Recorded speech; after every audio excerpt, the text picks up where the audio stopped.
तो अब हम लोग जो है वो कुछ रूल्स की बात कर लेते हैं कि हम लोग अगर कोई कंट्रोल बना रहे हैं, चाहे वो एक बटन है, चाहे वो एक फॉर्म है, चाहे वो एक फाइल है, तो अब उनके नेम्स आप किस रूल के अकॉर्डिंग रख सकते हो। सबसे पहला रूल तो ये होता है कि आप लोगों ने नेम शॉर्ट रखना है और 40 उसकी जो है वो लेंथ मैक्सिमम हो सकती है। मिनिमम आप जितनी मर्जी कर लें, लेकिन मैक्सिमम उसकी लेंथ जो है वो 40 होनी चाहिए। 40 से ज़्यादा एक्सीड नहीं करना चाहिए। First letter must be a letter underscore. पहला जो भी आपके नेम का वर्ड या हिंसा होगा वो हमेशा क्या होना चाहिए, या तो एक लेटर होना चाहिए, यानी कि अल्फाबेटिक्स होने चाहिए, या फिर अंडरस्कोर आप लगा लें। इसके अलावा कंट्रोल नेम में contains letter numbers and underscore. पूरे नेम के अंदर जो है वो लेटर नंबर और अंडरस्कोर आ सकते हैं। बेसिकली ये सारे वही रूल जो आप लोग सेकंड ईयर में वेरिएबल्स को नेमिंग करते हुए सीखते हैं, ये वही सारे रूल्स होते हैं। उसके बाद ब्लैंक स्पेसेस अलाउ नहीं की जाती हैं। रिजर्व वर्ड्स मतलब कोई भी कीवर्ड का आप इस्तेमाल नहीं कर सकते हो अपने किसी भी चीज को नेम देने के लिए। क्लियर हो गया यहाँ तक। उसके बाद convection for naming control. A convection is a standard for naming the control that is followed by most of the programmers.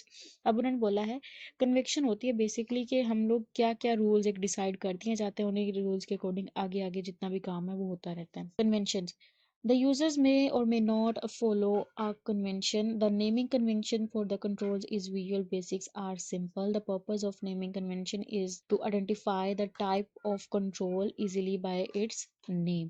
अच्छा जी, नेमिंग कन्वेंशन बेसिकली होता ये है कि हम लोगों ने नेम्स इस तरह के रखने हैं कि जो हमें देख के फौरन से पता चल जाए कि इस ऑब्जेक्ट का काम क्या है या फिर ये ऑब्जेक्ट क्या है। जैसे कि यहाँ पर लिखा होगा रूल्स क्या है। सबसे पहले तो रूल ये होता है the control name should B meaningful. पहली तो बात, आपका नेम इतना मीनिंगफुल हो कि नेम को देखते ही समझ आ जानी चाहिए कि आपका जो भी आप जिस चीज़ के ऊपर काम कर रहे हो वो चीज़ है क्या। जैसे अगर मैं लिखती हूँ कमांड बॉक्स 1 या कमांड बटन 1, तो बटन से मुझे पता चल जाएगा कि ये बटन है। अगर मैं क्लिक का नेम रख लूँ तो क्लिक का मतलब भी क्या होता है कि ये बटन है कोई। फॉर एग्जाम्पल उनका name of a button to exit an application. अगर आपने एक बटन बनाया है जिस पर आप क्लिक करके अपनी एप्लीकेशन खत्म कर देंगे या एप्लीकेशन में से बाहर आ जाएंगे, तो उसका नाम लिख दें CMD एग्जिट, कि जैसे ही मैं इसके ऊपर प्रेस करूंगा मैं एग्जिट हो जाऊंगा। The standard prefixes should be used with the names of the control. For example prefix CMD is used to indicate a button control and text for the. अच्छा जी, यहाँ पर उन्होंने लिखा है कि अगर CMD इस्तेमाल हो रहा है, CMD का मतलब होता है कि ये बटन है। अगर मैं टेक्स्ट का इस्तेमाल कर रही हूँ तो मतलब ये क्या होगा, मेरा टेक्स्ट बॉक्स होगा। तो आप ऐसे प्रीफिक्सेस इस्तेमाल करो जिसको देख के पता चल जाए कि क्या आपके कंट्रोल का पर्पस क्या है या आपका कंट्रोल क्या है। The first letter of each word in control name should be capitalised. आप हमेशा जितना भी पहला हिंसा होगा उसको आप कैपिटल लिखोगे। जैसे कि अगर मैं लिखती हूँ CM शो रिजल्ट। अच्छा, यहाँ पर ना एक बटन बना है रिजल्ट के नेम से। ये तो वो नेम है जो यूजर को नजर आएगा। अब इसके बिहाइंड इस नेम की जो प्रॉपर्टी हम देंगे या इस बटन का जो एक्चुअल नेम होगा जिसके मुताबिक सारी जो है वो हम लोग प्रोग्रामिंग करेंगे, वो होगा ये वाला नेम होगा। ठीक है, इस कह लें आप इसकी आइडेंटिटी ये होगी। अब अगर मैं इसको इस फॉर्म में लिख लूं तो ये इतना रीडेबल नहीं है। इसलिए इसको रीडेबल बनाने के लिए हम स्पेस नहीं दे सकते हैं, तो हम क्या करेंगे, इसका यूज करेंगे और इस फॉर्म को आप इस्तेमाल नहीं करेंगे। आप हमेशा लिखने का तरीका ये रखें कि आप लोग जो है वो पहला पहला लेटर कैपिटल कर लो ताकि वो आपको थोड़ा रीडेबिलिटी इंक्रीज हो जाए और आपको पढ़ने में आसानी हो जाए। आगे उन्होंने कुछ आपको जो है वो एग्जाम्पल दे दिए हैं, नेमिंग प्रीफिक्सेस दे दिए हैं।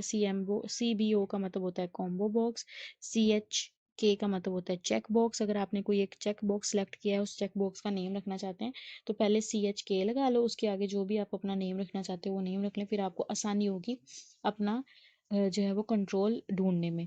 CMD कमांड बटन होता है। DIR डायरेक्टरी लिस्ट होती है। DRV ड्राइव लिस्ट होती है। FIL फाइल लिस्ट बॉक्स होता है। तो ये जितने भी ऑब्जेक्ट होते हैं ना, हमारे कंट्रोल्स होते हैं, उनको आप हमेशा नेम देने से पहले ये एक प्रीफिक्स इस्तेमाल कर लो। इस प्रीफिक्स को देखते ही आपको समझ आ जाएगी कि अभी हम लोग किसके ऊपर काम करने लगे हैं। क्लियर हो गया यहाँ तक। उसके बाद आते हैं हमारे पास ऑब्जेक्ट मेथड्स। अब ऑब्जेक्ट मेथड्स क्या होते हैं। Methods are predefined working of a control. Method का मतलब होता है आपके कंट्रोल की जो प्री डिफाइंड वर्किंग है वो उसका मेथड कहलाती है। Each method consist of a visual basic statement. हर मेथड के पीछे एक विजुअल बेसिक स्टेटमेंट होती है। These statements are executed when the user invoke the method. अब फॉर एग्जांपल मैंने कहा था कि जैसे ही मैं एक बटन पर क्लिक करूंगी मैं अपने फाइल से एग्जिट कर दूंगी। तो वो जो फाइल से एग्जिट करना है वो क्या है, मेरा एक ऑपरेशन है और वो तभी एक्टिव होगा जब मेरा मेथड चलेगा। अब जैसे ही एक मेथड कॉल किया जाता है या एक मेथड को इन्वोक किया जाता है, उसको तो पहले आप लोग जगाया जाता है, तो वो क्या होता है, मेथड कॉल कहलाता है। और मेथड कॉल को करने का जो सिंटेक्स होता है वो ये होता है कि आपने ऑब्जेक्ट का नेम लिखना है, ऑब्जेक्ट का नेम लिखने के बाद डॉट लगाना है और मेथड नेम लगा देना है कि मेथड क्या होना चाहिए। For example object name it is the name of the object और method name it is the name of the method to be executed. कौन सा मेथड या कौन सा काम आपने करना है वो डॉट के बाद आपने लिख देना। जैसे कि यहाँ देखें जरा, उसने लिखा form one dot hide, form one को क्या कर दें, हाइड कर दें। डॉट हाइड हो जाएगा, जैसे ही मैं इसको एग्जीक्यूट करूंगी मेरा फॉर्म वन जो क्रिएट हुआ होगा वो क्या हो जाएगा, CMD के बटन पर क्लिक करने से जैसे ही मैं क्लिक करूंगी तो मेरा एक फॉर्म वन है क्या हो जाएगा, हाइड हो जाएगा। क्लियर हो गया यहाँ तक? अच्छा जी, अब आपने मुझे बताना है कि what is difference between properties and method. Properties क्या होती हैं, किसी भी ऑब्जेक्ट की जो खसूसियात आप सिलेक्ट करते हो, जो जो उसकी जो है वैल्यूज आप सिलेक्ट करते हो वो होती हैं प्रॉपर्टीज। और ऑब्जेक्ट जो है वो किसी काम के रिस्पॉन्स पर आपको क्या एक्शन परफॉर्म करके देगा वो होता है उसका मेथड होता है। प्रॉपर्टीज आर द एट्रीब्यूट्स और कैरेक्टरिस्टिक्स ऑफ ऑब्जेक्ट। ठीक है, प्रॉपर्टीज क्या होती हैं, एट्रीब्यूट्स और कैरेक्टरिस्टिक्स होती हैं ऑब्जेक्ट की। इसके अलावा where is the methods are the working of the object. Method क्या होती है, ऑब्जेक्ट की वर्किंग बताता है कि ऑब्जेक्ट काम क्या करेगा। तो यही दो जो मेन डिफरेंस होता है एक ऑब्जेक्ट की प्रॉपर्टीज में और एक ऑब्जेक्ट की मेथड में। तो इंशाल्लाह नेक्स्ट लेक्चर में हम लोग बात करेंगे इवेंट्स के बारे में। तब तक के लिए अल्लाह हाफिज।